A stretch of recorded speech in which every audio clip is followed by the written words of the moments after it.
Good morning! Today, nandito tayo sa May Japan Surplus pero hindi ito yung topic natin for today's video. Ang topic natin ay yung mga eroplanong nabili natin, ng mga nakaraan pa na punta natin sa Divisoria, yung mga nabili natin doon na eroplano. Kaya wait lang, hintayin nyo ako pag uwi sa bahay. Let's go! Ano to? Ano to? Ano to?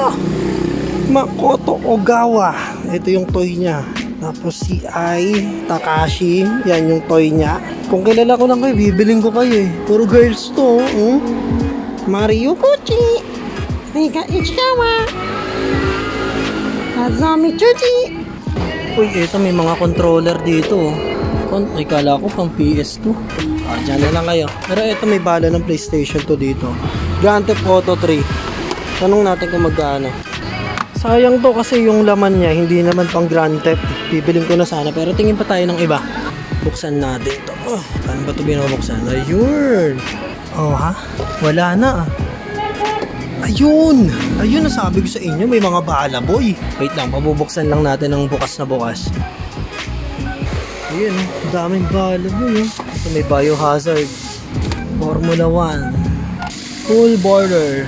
Pero pili lang tayo nung pwede nating magamit. Kasi nga may PS1 tayo sa bahay, di ba? Ito classic to, Time Crisis. Ito may bala din ng PSP, Monster Hunter 2, Monster Hunter 2G, Monster Hunter 3, Monster Hunter 2G ulit. Sana kompleto 1, 2, 3 bibili natin to. Bali yung 2, tsaka 3, tsaka 2G lang yung meron. Pero pwede na yan. Wow! Napalato sila kahit sila hirap na hirap eh, oh. Uy, yun oh. Kaso tatlong palo lang din. Ayan, ayan, ayan na daw. Hirap talaga sila eh. Ito pa, ito pa. Ayan oh.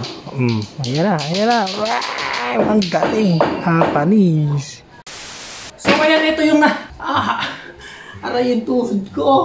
Aray, pero sige, tuloy-tuloy. So, ito yung ano natin, yan. Ito yung na-score natin dun sa May Japan Surplus kanina. Napadaan lang din talaga tayo, pero ayan, napadaan tayo na napabili. Ito, nakabili tayo ng tatlong bala ng PSP. Yan, nakita nyo naman kanina. Ito yung Monster Hunter 2, 2G, tapos itong Monster Hunter 3. Tapos nakabili rin tayo na itong classic na Time Crisis. Yan, ito yung Time Crisis na nabili natin. Classic na Tekken 2 na bala ng PS1 din. At itong Biohazard, yan, itong Biohazard, bala rin ni PS1 guys. Wow! Nakakatuwa lang kasi padami na ng padami mga collection natin about sa mga console na classic. Yan, meron na tayo na itong mga bala ng PS1 na iipon na natin dito. Ang bala ko kasi pag naipon natin lahat yan, siguro gagawa tayo ng store tapos i-display ko dun lahat. Pero sa ngayon, collect lang ako ng collect. Hindi kasi ako bumibili agad ng madami kasi yung kung ano lang yung kaya nating bilhin, yun lang ibinibili ko. Tapos ito, nakabili rin tayo na ito. Yan o. Itong Buzz Lightyear. Buzz Lightyear SPM. Ito matindi to boy. Nabili natin to ng 350. Eto! Grabe, pawis na ako, no? Uy, may abs na ako. At least sa pawis may abs tayo. Ito na yung ano natin. Ito ipapakita ko sa inyo. Binili natin nung nakaraan sa May Divisoria. Itong Ibong Adarna. At ito maastig to pre, oh. Ngayon lang ako nakita ng gantong laro ang eroplano na may motor. Yan, oh. Bago pa pala. Halatang hindi pa rin nagagamit. Malalaman natin lalo yan pag inalis natin ito dito. Tignan natin yung pinaka-plastic kung may punit. Ayan o. Wala pa boy. Ngayon pa lang din talaga mabubuksan. Ganda. Ganda rin ng details. Oh.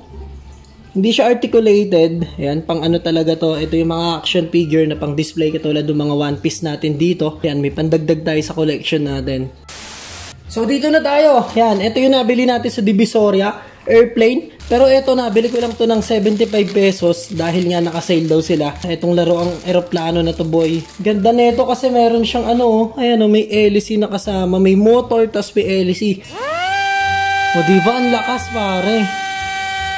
Nakakatuwa lang yung mga gantong laruan ngayon, no? Dati walang gantong laruan eh. Ngayon, iba na talaga yung mga laruan na pampalengke, no? Di motor na. Grabe innovation eh, no? Talagang paganda na ng paganda yung mga laruan na inilalabas ng China. Bali, pangalawang assemble ko na to. Kaya kung nagtataka kayo, bakit kabisado ko na? Na-assemble ko na siya ng isang beses kasi pinakita ko na siya sa TikTok. Okay. Itong laruan na to, pag hindi nyo pinag-ingatan laruin, masisira agad. Kaya dapat tamang laro lang din talaga. Tsaka kung lalaruin nyo yung gantong klase ng laruan, mas maganda tong laruin sa open field. Kasi wala siyang control eh. Wala siyang remote control. Basta pag hinagis nyo to, aandar na lang din siya ng kung saan siya mapunta. Ayan, kung makikita nyo, sobrang simple lang niya, pero ang angas talaga ng LC boy.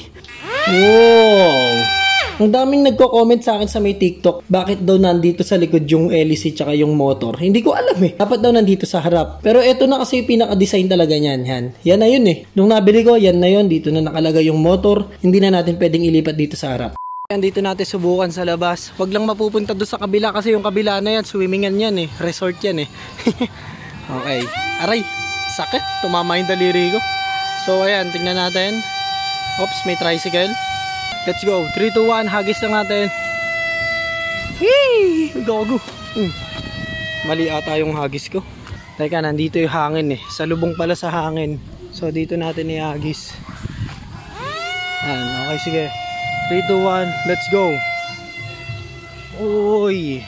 Maganda naman yung lipad niya. Pero siguro mas maganda to kung nasa taas tayo. Tapos magmula sa taas, doon natin ihagis yan. No? Siguro dapat doon eh. No? Kaso slide yan eh. Okay, last. Isa pa. 3, 2, 1. Let's go. Yun oh, dapat ganun eh. Kaso tinatalo siya ng hangin. Last one. Dapat talaga maganda yung hagis. 3, 2, 1. Namatay. Wala na atang charge. Ay, wala nang charge boy. Ay, ayun, meron ulit. Ayun, namatay. Dapat ganun lang talaga yung hagis pag ganun lang.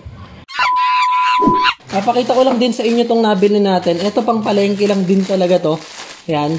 Pamilyar ba kayo sa gantong laruan? Kasi ako ngayon lang din ako nakakita ng gantong klase ng laruan eh. Ina-assemble tapos pag inikot-ikot, yung pinakagoma lumilipad para talaga siyang may buhay. Teka, buo tayo ng isang. Dami kasi hindi tayo nakabili ng isang piraso dun sa Divisoria eh. Yung isang piraso kasi nito, diba nagtanong tayo parang 50 pesos doon sa may mall. Doon sa unang mall, sa mga bungad na mall, meron kayong mabibili na ganito na isang piraso lang. Pero eto kasi 80 pesos, madamihan. Ilang piraso na to? Parang 10 piraso to lahat to. Diba? Ito yung pang wholesale na tinatawag, diba? Yung pang mga hindi pang wholesale, yun na yung pang tinda sa palengke talaga. Kung mabibili nyo to sa palengke at nakakita kayo sa palengke nyo dyan, siguro mga ganong presyo nyo to mabibili. 50 or 40, ganon. Pero pag bumili kayo ng maramihan, pag wholesale, ano lang to, nasa 80 pesos sa pagkakatanda ko.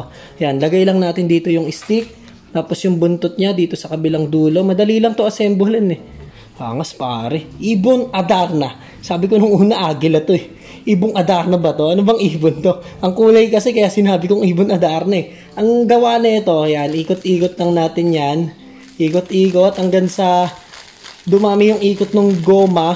Tapos pag binitawan natin yan. Pag binitawan natin yan, lilipad-lipad yan, boy. Tingnan nyo, bibitawan ko Oh, di ba? Ang angas din ito, no?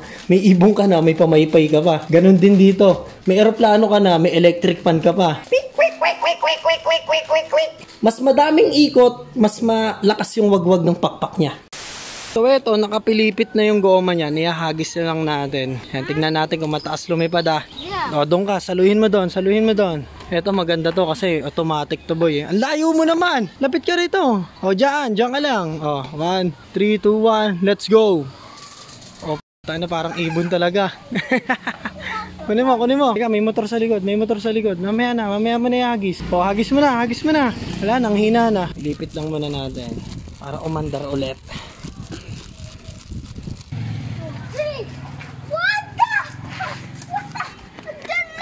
Teka nga, pera muna. Parang masyadong masikip. Ayaw humikot. Saka dito! So, ito, last na. Oop! Okay. Oh, sa'yo na to. Laruin nyo na yan.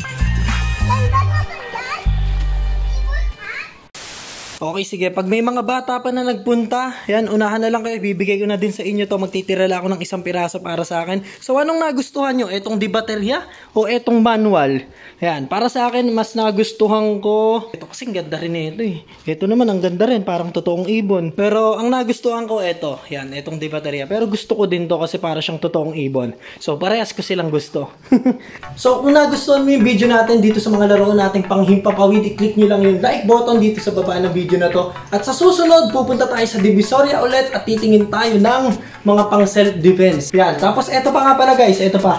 Meron tayo ditong P90 na gel blaster. Eto, napakalupit ng gel blaster na to guys. Pinadala sa atin to. At may bago tayo ditong pellet gun na mahaba. Yan. Talagang magiging exciting yung mga susunod natin na episode. Abangan nyo na lang, meron pa tayong isa na gadget na binili na para siyang Game Boy na lahat ng laro nandoon sa loob na yon. So abangan nyo na lang yan guys. Magiging matindi tong May natin na to. Sunod-sunod yung content natin.